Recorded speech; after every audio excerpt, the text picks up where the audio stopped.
Cromwell's Protectorate. Now that the king was dead, England was no longer a monarchy, a country ruled by a king or queen. The Rump Parliament declared that England had now become a commonwealth, a country where the people rule by electing leaders who will represent them.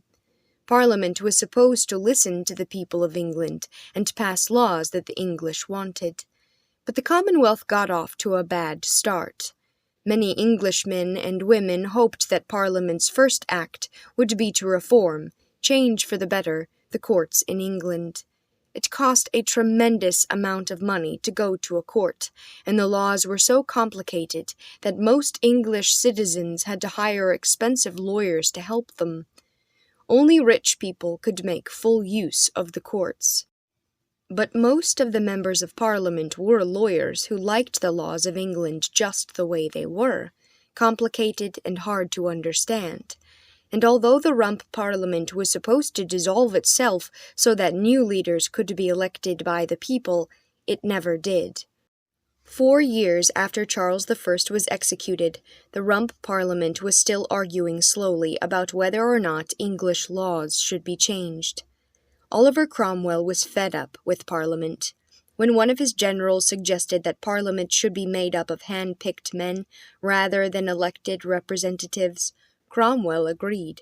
He and his Puritan friends decided that England's government should be an assembly of saints, men who agreed with the Puritan cause.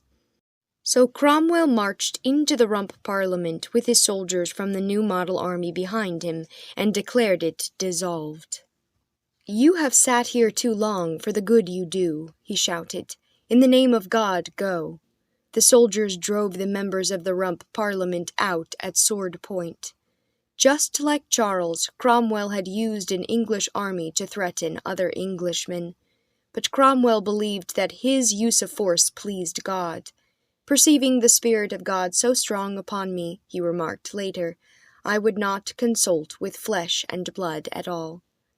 Now that Parliament had been dissolved by force, Cromwell and his army generals appointed a new Parliament, made up of 139 men, fearing God and of approved fidelity and honesty.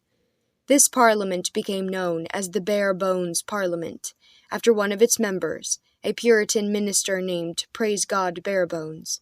It was also called the Nominated Assembly, because its members were hand-picked, or nominated, by Cromwell. Cromwell still called England a commonwealth, but now it was being ruled by his own hand-picked men, not by the people of England. 6 months later, this nominated assembly of men loyal to Cromwell passed a new bill. This bill announced, "Parliament now gives all of its powers to Oliver Cromwell to act on behalf of the people of England." Oliver Cromwell had become the new King of England. He was never called king. Instead, he was given the title Lord Protector of England, and he was supposed to call Parliament every 2 years and listen to what the members of Parliament advised him to do.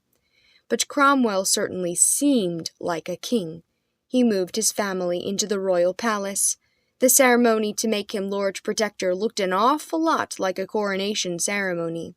His advisers often called him Your Highness, and when Parliament refused to do exactly what he said, he scolded its members, telling them that he spoke for God, and that they were opposing God himself when they opposed the Lord Protector. "I undertook this government in the simplicity of my heart, and as before God to do the part of an honest man," he explained. "I speak for God and not for men." When Parliament continued to oppose Cromwell, he announced, "I think that it is not for the profit of England, nor for the common and public good, for you to continue here any longer, and therefore I do declare unto you that I dissolve this Parliament." Cromwell had the power to dismiss Parliament, and the power to rule England as he pleased, but his power didn't make him popular. He directed his soldiers to break up all of the royal regalia used to crown kings, the crown, scepter, coronation ring, and bracelets. And even though many Englishmen had hated Charles, they also disliked seeing these English treasures destroyed. He allowed his army to wreck churches, which seemed too Catholic. So wherever the new model army went, stained glass was broken, beautiful wooden carvings and statues were hacked apart, and lead ornaments were melted and made into bullets. And Cromwell made his Puritan convictions the law of the land. He believed that playing cards was ungodly, so cards became illegal. He thought that going to plays was ungodly, so all of the theatres in England were closed. He believed that God approved only of hymns, so the English were allowed to sing only hymns.